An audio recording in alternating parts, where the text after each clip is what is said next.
Bismillahirrahmanirrahim. Assalamualaikum warahmatullahi wabarakatuh. Waalaikumsalam warahmatullahi wabarakatuh. Ustadz, apakah boleh bertawassul dengan salawat? Sangat boleh.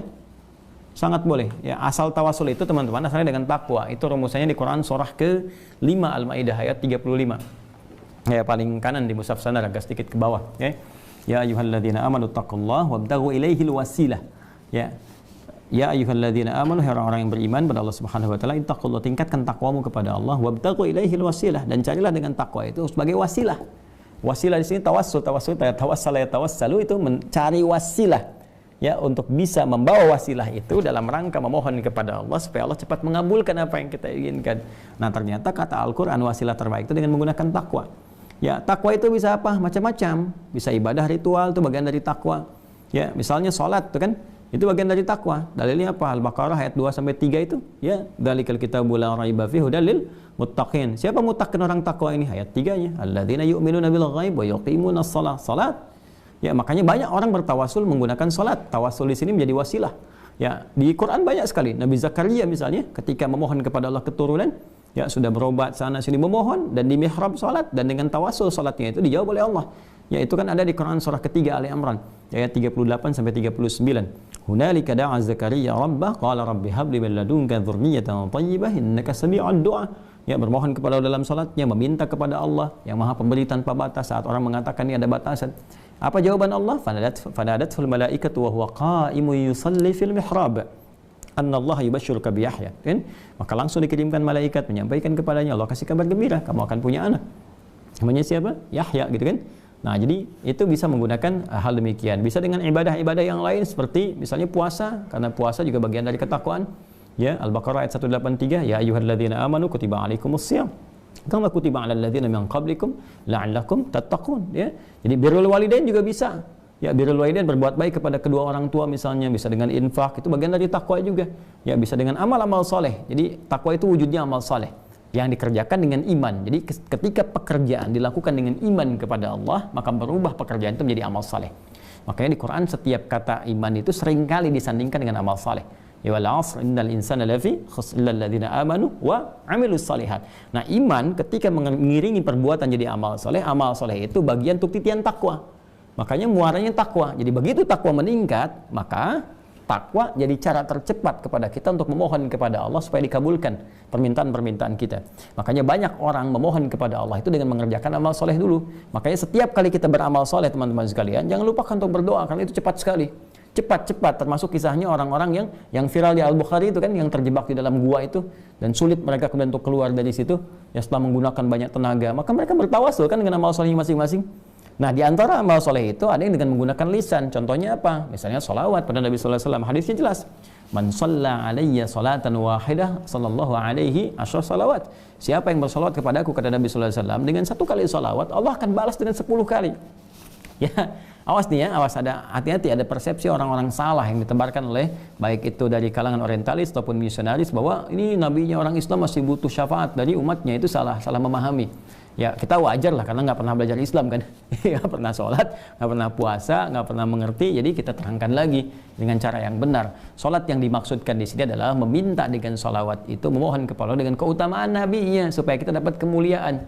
Ya, jadi bukan mendoakan dalam konteks mendoakan Rasulullah sudah baik, sudah terjamin dan sebagainya. Justru kita memohon kepada Allah, ya, dengan membawa nama Rasulullah SAW melalui sholawat kepadanya. Ya, maka kata Nabi SAW itu akan balik 10 kebaikan. Jadi kita bersolawat kepada Nabi SAW, meminta, hakikatnya meminta kepada Allah, supaya dengan solawat itu Allah berikan kemuliaan seperti Allah berikan kemuliaan atas nama Nabi Muhammad SAW. Ya, maka dari situ datang Allah memberikan solawat, kata Nabi, 10 kebaikan kepada kita.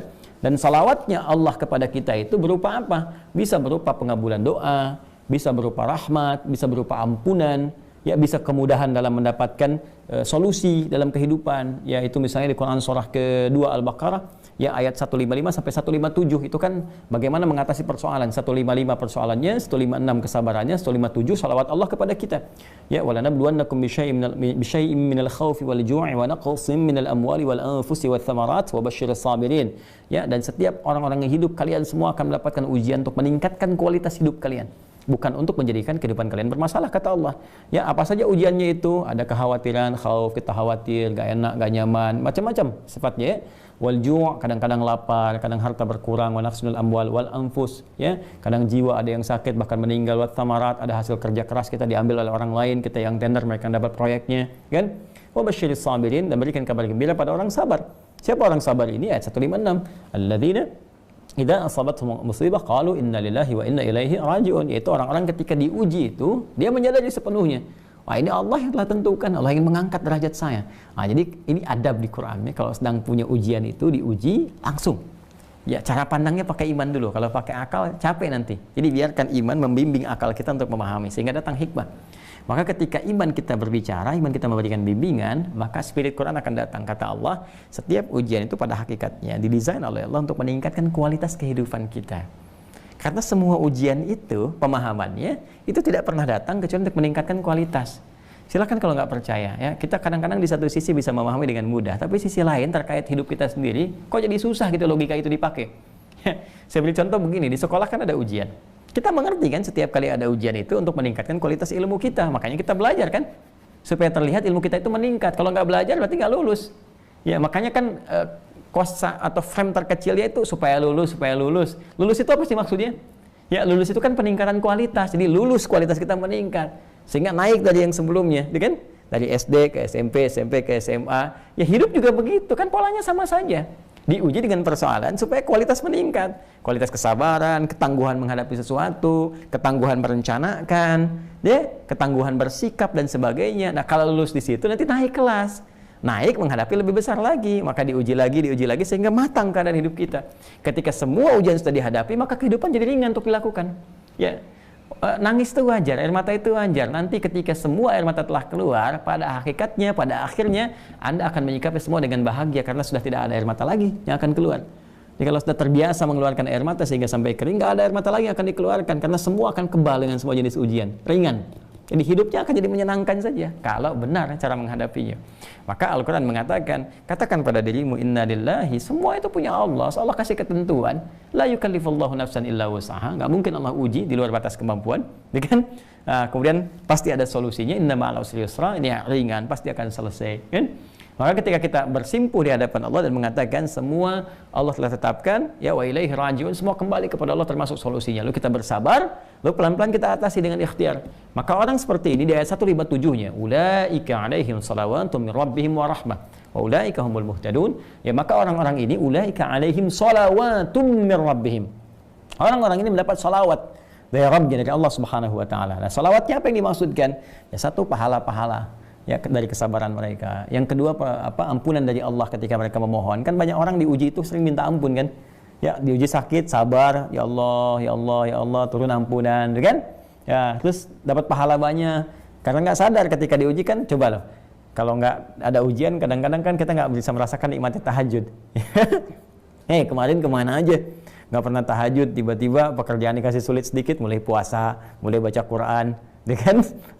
Mulai tahajud, gitu kan? Muncul kan hal semacam itu. Dan jawaban dari doa-doa dan diringankan persoalan kehidupan. Jadi itu salawat dari Allah. Makanya untuk mendapatkan itu cara cepatnya bisa banyak bersalawat kepada Rasulullah SAW. Tiap hari kita salawat. Allahumma salli ala sayyidina Muhammad, salli ala sayyidina Muhammad, salli ala sayyidina Muhammad wa ala ali Muhammad. Silahkan bersalawat senyaman yang kita bisa lakukan. Maka itu diantara dalilnya. Ya, yang paling tegaskan innallaha malaikatahu yusholluna 'alan nabi ya ayyuhalladzina amanu shallu 'alaihi wa sallimu taslima. Ya, Allah saja memberikan salawat kepada Nabi sallallahu alaihi wasallam. Malaikat juga bersalawat, dan salawatnya Allah, salawat malaikat beda dengan kita ya, yang memohon kepada Allah Subhanahu wa taala seperti tadi saya sampaikan. Makanya orang-orang beriman perbanyak salawat kepada Nabi sallallahu alaihi wasallam. Dan banyak kisah di masa lalu termasuk para pemimpin-pemimpin yang paling populer sekali. Ya, kalau kita lihat di YouTube juga klik saya kan pemimpin yang senang salawat, nanti muncul tuh.